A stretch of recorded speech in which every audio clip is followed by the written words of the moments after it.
Ethan Wallace, a powerful CEO of a billion-dollar logistics empire, was known for his sharp mind and relentless work ethic. On a quiet evening, as the city lights flickered beyond his towering glass office, Ethan sat deep in thought. His life was ruled by numbers, deadlines, and bottom lines. Human connection had quietly faded into the background. As he reached for his coffee, a gentle knock startled him.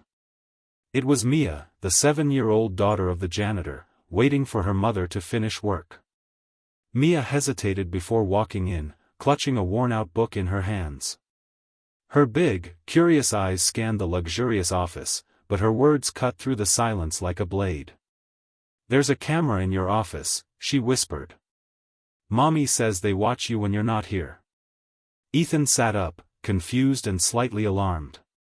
He hadn't authorized any hidden cameras. His office was supposed to be secure, private. The idea that someone could be watching him without his knowledge disturbed him deeply. But what unsettled him more was the fact that this information came from a child. A child whose mother worked in the shadows of his company, invisible to the corporate machinery. As Mia's words echoed in his mind, Ethan felt something stir within him, an unease that had nothing to do with surveillance. It was the uncomfortable realization that he might be out of touch with what was really happening under his roof. And that maybe, just maybe, the janitor's daughter had just opened his eyes. At 3 a.m., unable to sleep, Ethan Wallace sat in his dimly lit home office, haunted by Mia's words. He immediately contacted his head of security and demanded full access to the internal surveillance logs, especially the footage from his office. What he saw over the next few hours shook him to the core. The recordings didn't show people watching him, they showed what happened when he wasn't there. His office had become a secret meeting ground for those who wore smiles in his presence but masks behind his back. Senior managers were caught laughing while tossing aside resumes of candidates they deemed unattractive or too plain. HR executives mocked working mothers for being too emotional or always asking for time off. Worst of all, bonuses and promotions were clearly being handed out not by merit, but by manipulation, those who played dirty won big. It was more than just unprofessional, it was inhumane. The very culture Ethan thought he had built, one of performance, fairness, and excellence, had been rotted from within by prejudice, cruelty, and greed.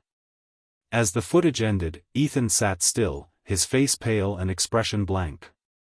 But inside, something had changed.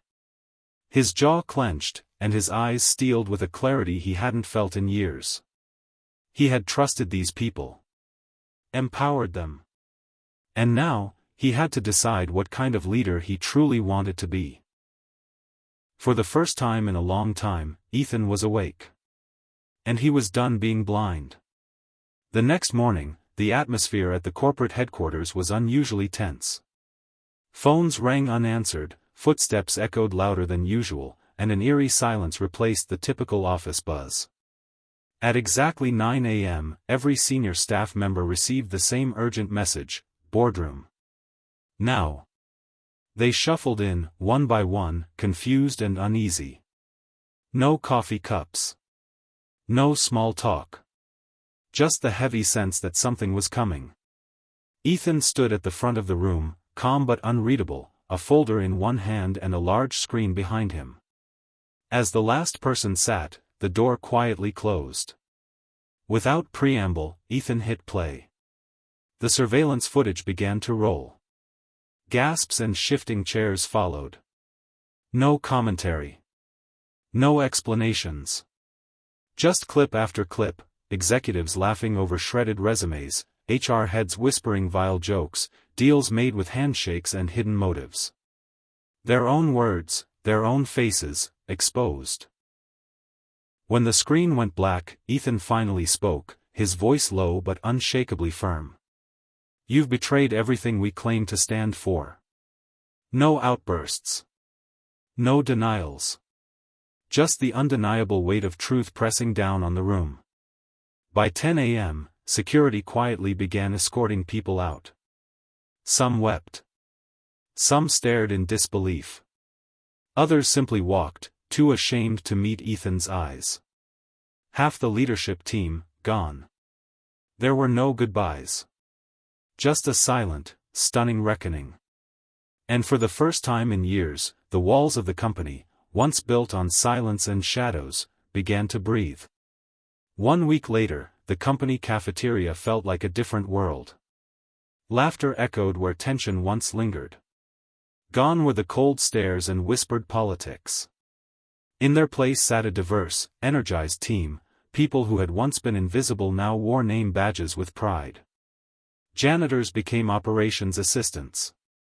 Receptionists now held coordinator roles. Interns, once ignored, led new projects with fresh ideas. It was no longer a company of hierarchy, it was a community of second chances. At a corner table, Ethan sat across from Mia and her mother, Sandra, who now wore a crisp uniform embroidered with her new title, Facilities Manager. She looked proud, confident, respected. Mia happily munched on a cookie, her feet swinging beneath the chair.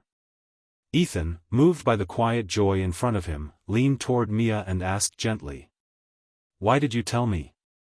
Mia looked up with wide eyes and a shy smile. "Because Mommy said you were a good man, but maybe forgot." Ethan's breath caught. He blinked quickly, swallowing the sudden lump in his throat.